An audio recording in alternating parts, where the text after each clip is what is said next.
Hello guys, S K ഗ്ലോസിലേക്ക് സ്വാഗതം. ഇന്ന് ഞങ്ങൾ ഇണക്കാൻ പോകുന്നത് ഇടിച്ചക്ക കൊണ്ടൊരു എരിശ്ശേരിയാണ്. നമ്മൾ സാധാരണ ചക്ക ഇല്ലേ, അത് തന്നെ ഇടിച്ചക്ക കേട്ടോ. വേറെ കാര്യമൊന്നുമില്ല. അമ്മച്ചിയാണ് ഇണക്കാൻ പോകുന്നത്. ഇതാണ് സാധനം. കാണാനുള്ള ഇതാണ് നമ്മൾ ഇണക്കിയ സാധനം ഇതാണ്. അപ്പോൾ ഇത് ഇണക്കുന്ന രീതി നമ്മൾ അടുക്കളയിൽ കാണിച്ചു തരാം. അത് നമ്മൾ അടുക്കളയിലോട്ട് പോവുകയാണ്. അപ്പോൾ താങ്ക് യു.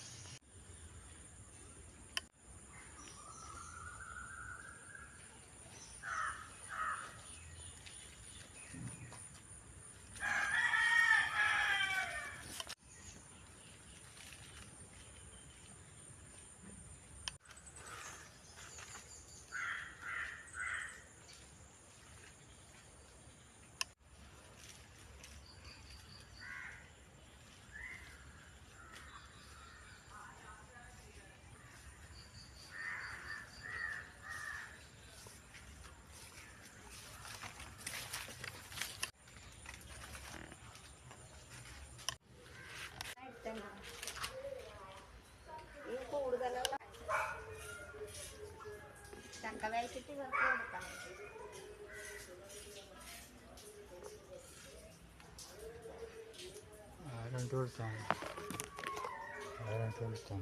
ഇത്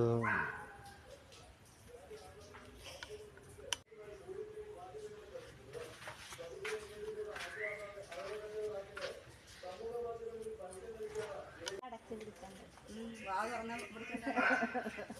അവൻ എടുക്കട്ടെ.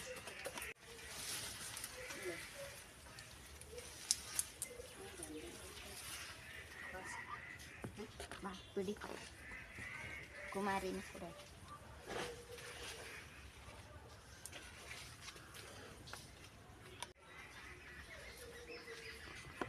റെഡി.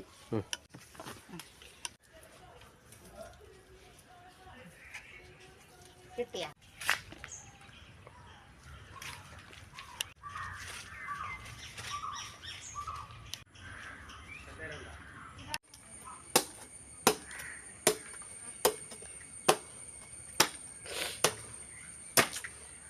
പ്ലാൻ ചക്കയുള്ള കാലമല്ലേ. ഞങ്ങൾ ചക്ക കൊണ്ടൊരു എരിശ്ശേരി ഇണക്കാൻ പോവുകയാണ്. കൊത്തി അരിഞ്ഞാണ് ഇണക്കുന്നത്. പച്ച ചക്ക കൊണ്ടൊരു എരിശ്ശേരി ഇണക്കാൻ പോവുകയാണ്. അതേ മുള്ളു പറങ്ങിക്കളഞ്ഞിട്ടാണ് ഇണക്കുന്നത്. മുള്ളു മാത്രമേ കളയുന്നുള്ളൂ. ബാക്കി കൊത്തി അരിയാൻ പോവുകയാണ്.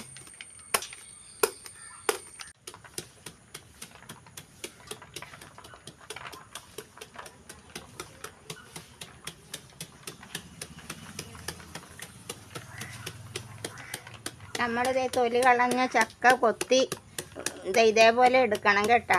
കേവജ് അരിയും പോലെ തന്നെ ചക്ക കൊത്തി അരിയണം. ഇങ്ങനെ കൊത്തി അരിഞ്ഞിട്ട് വേണം നമുക്കിത് ആവിയിൽ വേവിക്കാൻ. മഞ്ഞപ്പൊടി, ഇച്ചിരി വെളിച്ചെണ്ണ, ഇച്ചിരി ഉപ്പൊക്കെ ഇട്ട് ഇതിൽ ഈ വെള്ളത്തിൽ ഇട്ടിട്ടുണ്ട്. അത് അല്ലെങ്കിൽ കറ വാങ്ങി വേറൊരു നിറമായിട്ട് വരും. അരി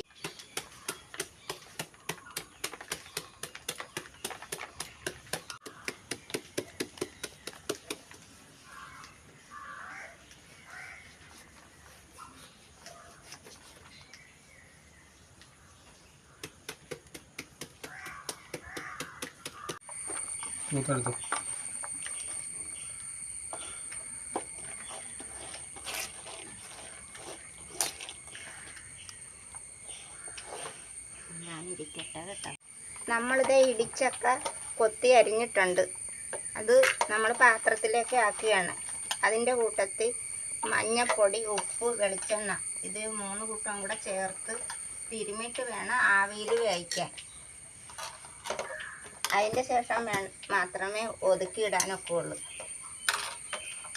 ഒതുക്കുന്നത്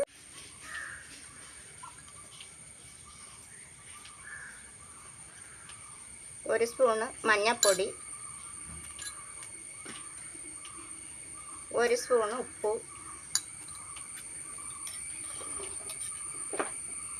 2 സ്പൂണ് വെളിച്ചെണ്ണ. ഇത് കൂട്ടി തിരുമിയാണ് നമ്മൾ ആവിയിൽ വേവിക്കുന്നത്.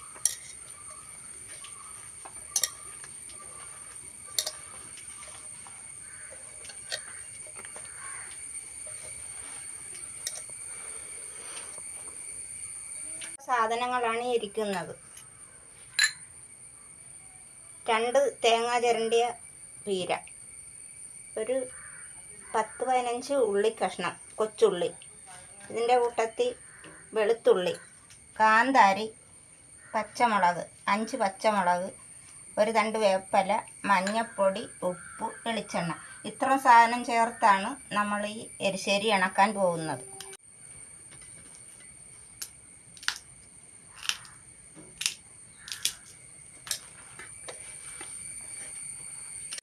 ഒരു ഗ്ലാസ് വെള്ളം കൂടെ ഒഴിക്കുകയാണ്. എന്നിട്ട് വേണം കൂട്ടി വെക്കാൻ.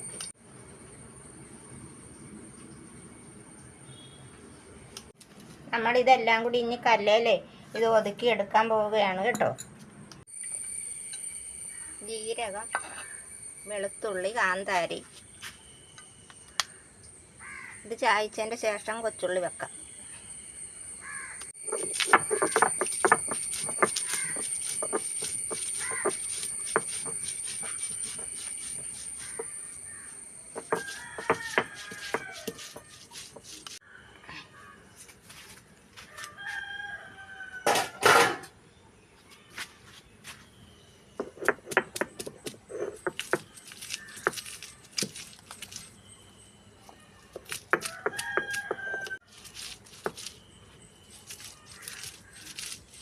പീര വെക്കണം.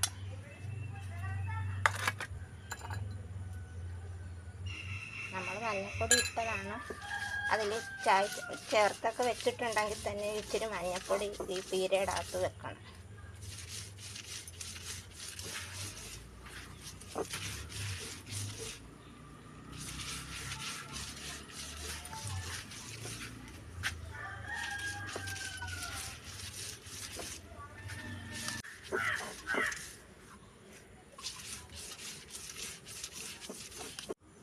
രണ്ട് തണ്ട് വേപ്പില കൂടി ഈ ഒതുക്കുന്നതിൽ ചേർക്കണം.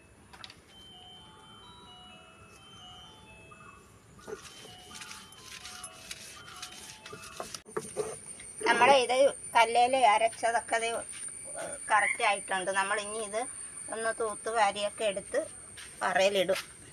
വറയിട്ട് വെന്തതിൻ്റെ ശേഷം മാത്രമേ ആ ആവിയിൽ വെച്ചിരിക്കുന്നത് കരിയുള്ളൂ.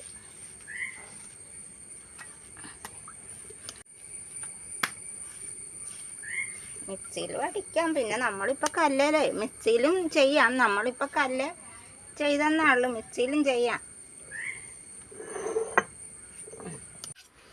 നമ്മളെ ഈ വറ കൊടുക്കാൻ പോവുകയാണ്. കല്ലേൽ ഒതുക്കിയത് വറയിലിട്ട് ചിക്കിയതിൻ്റെ ശേഷം മാത്രമേ ഈ വേവിച്ച് വെച്ചിരിക്കുന്നത് ഇടുകയുള്ളൂ.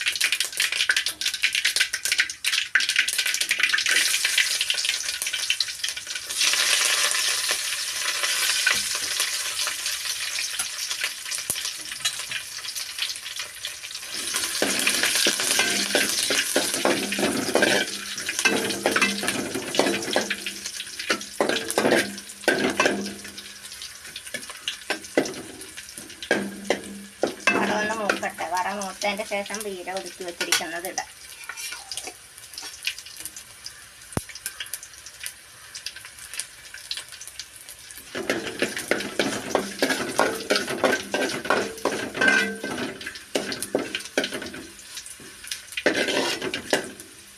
നമ്മളിത് കല്ലേൽ ഒതുക്കിയത് ഇടുകയാണ് കേട്ടോ.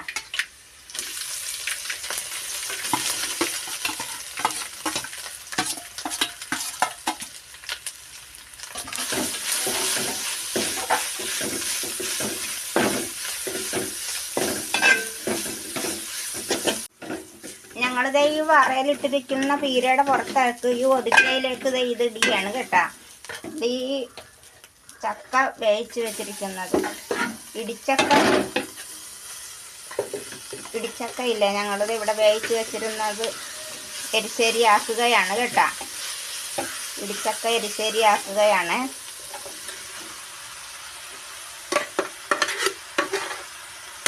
എരിശ്ശേരി ആവണമെങ്കിൽ ഇച്ചിരി വെളിച്ചെണ്ണയും വേപ്പിലയും കൂടെ ഇതിലേക്ക് ചേർക്കണം, എന്നാലേ എരിശ്ശേരി ആവുള്ളൂ.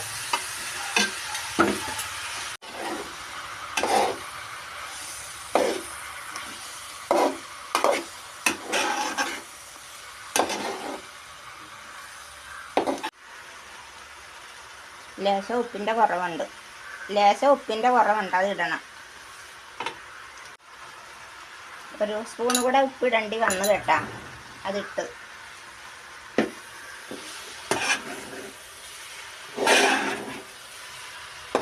ജീരകത്തിൻ്റെ വെളുത്തുള്ളിയുടെ ഒക്കെ മണം വരുന്നുണ്ട്. ഗ്യാസ് ഉണ്ടാകുന്നതിനാണ് വെളുത്തുള്ളി ഇത്രയും കൂടുതൽ ജീരകമൊക്കെ ചേർത്തത്. ഇനി എരിശ്ശേരി ആകണമെങ്കിൽ വെളിച്ചെണ്ണ പച്ചവേപ്പില ഇടണം, അത് മാത്രം മതി, ബാക്കിയെല്ലാം ഓക്കെയാണ്.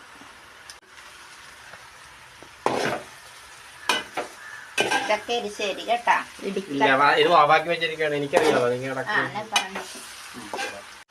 ഇടിച്ചക്ക കൊണ്ടൊരു എരിശ്ശേരി ഇണക്കിയതാണ് കേട്ടാ, നല്ലതാണ്, എല്ലാവരും ഇണക്കണേ.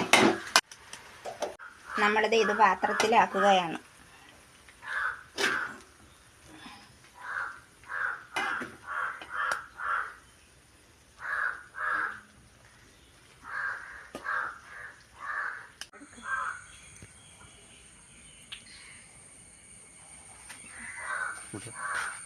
ഇവിടെ നിന്നിട്ട് കുറച്ച് നല്ലതാണ്.